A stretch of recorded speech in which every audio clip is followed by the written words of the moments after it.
Good morning, everybody. It's Friday, June 9th, 5:13 a.m. Central Time. Brian Split, thank you for joining us early this morning. We've got a mixed trade in the grain markets. Mackenzie, we want to start off today with this new drought monitor, which looks just a little bit worse. Yes, it definitely is. So, USDA released its weekly drought monitor data yesterday. Almost 55% of the contiguous U.S. is in some level of drought this week, compared to 50% last week and 58% last year. Heavy rains across western portions of the central and southern Great Plains caused widespread drought improvement over the last week. Drought conditions throughout the Corn Belt continue to worsen with above normal temperatures and very little moisture. However, the region is forecast to receive rain over the next 7 days. So, when we look at percentages of areas impacted by the drought, 45% of corn country is dealing with some level of drought. Soybeans, 39%, winter wheat, 47%, spring wheat, 5%, and cattle country, 40%. Here's your week over week change. So it does look worse this week than it did last week. Brian, I've been told by some people or asked by some people, when will the market start to care about this? I know like new crop corn futures, yeah, they're what, 30, 40 cents from the low, but I think people had maybe expected like a better rally. Is it just too early in the season? I think it's early. There's been some data that suggests that you can have a very dry April or May or even June and still have a record crop.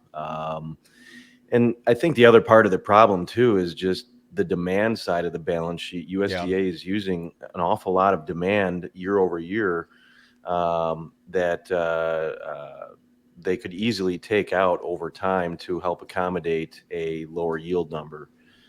So I think that's the game that we're going to be seeing the USDA play over the next few months.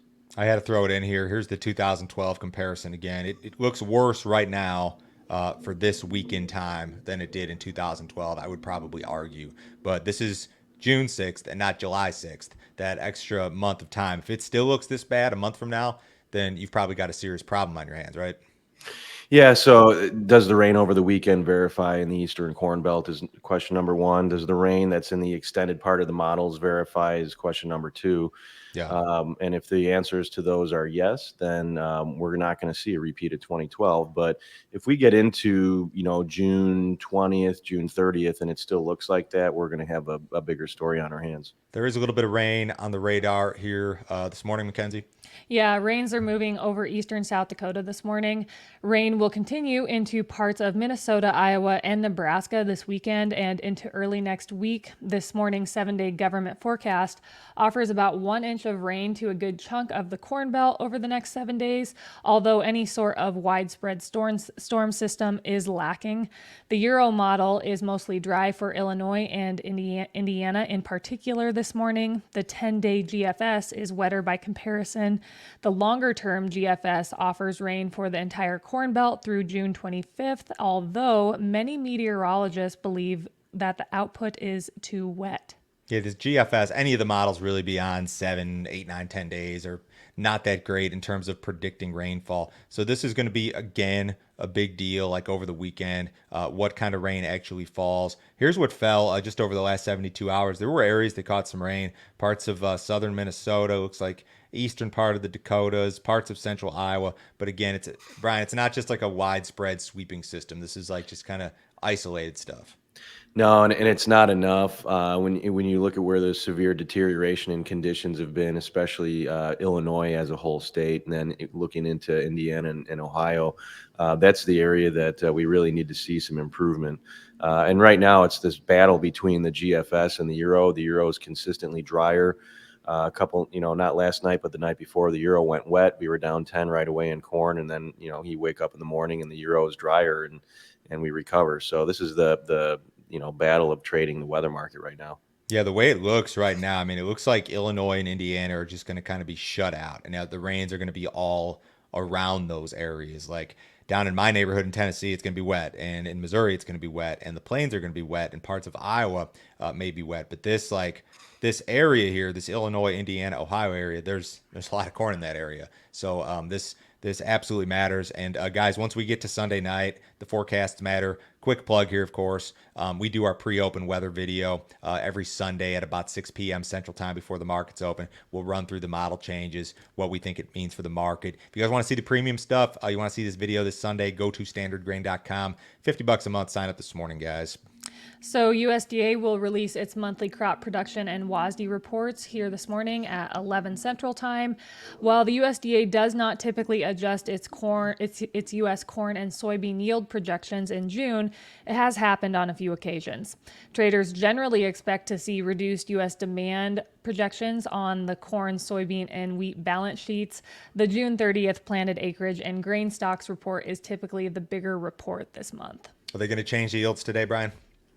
Typically they don't. History would say they only change it in June because of delayed planting, but I feel like there's a new group in the USDA, and maybe they're a little bit more willing to make changes that the old guard has not made before.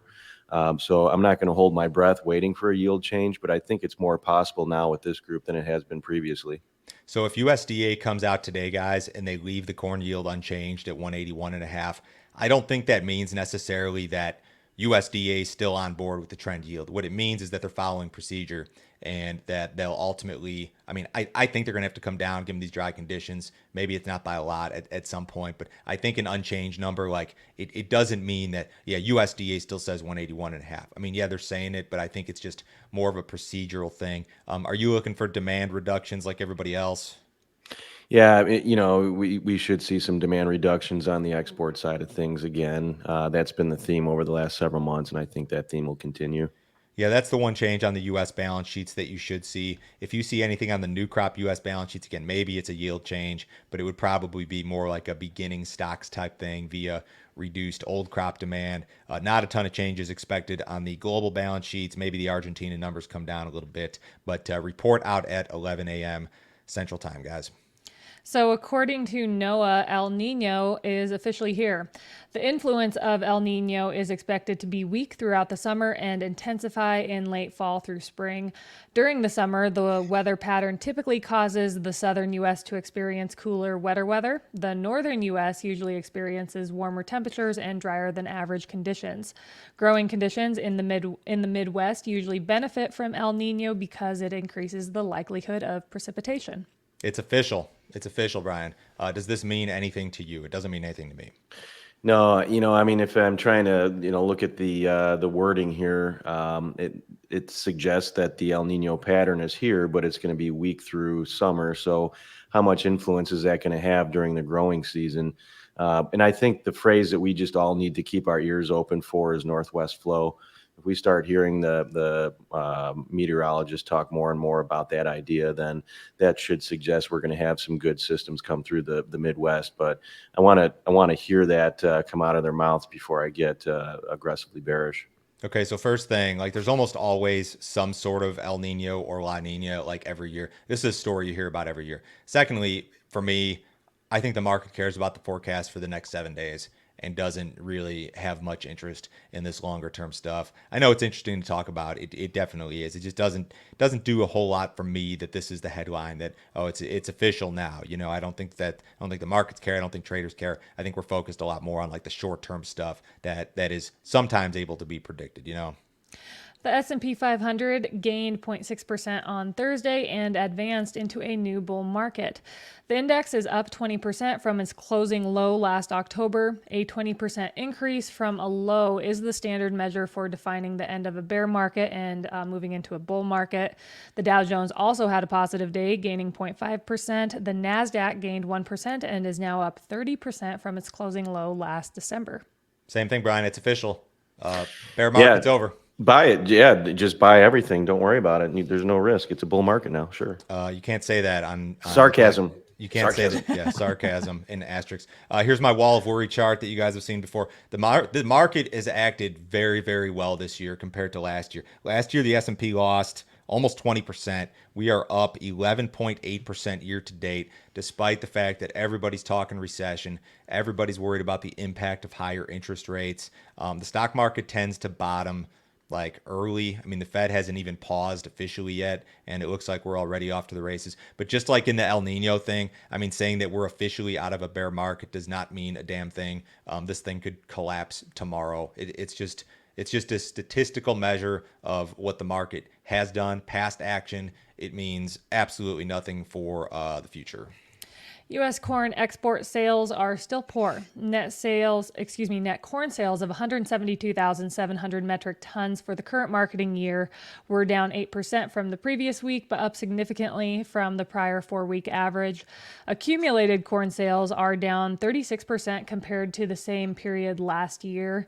Net soybean sales of 207,200 metric tons for the current marketing year were up 68% from the previous week and up noticeably from the prior 4-week average. Net sales of wheat were 234,800 metric tons for the 2023-2024 marketing year, which began here on June 1st.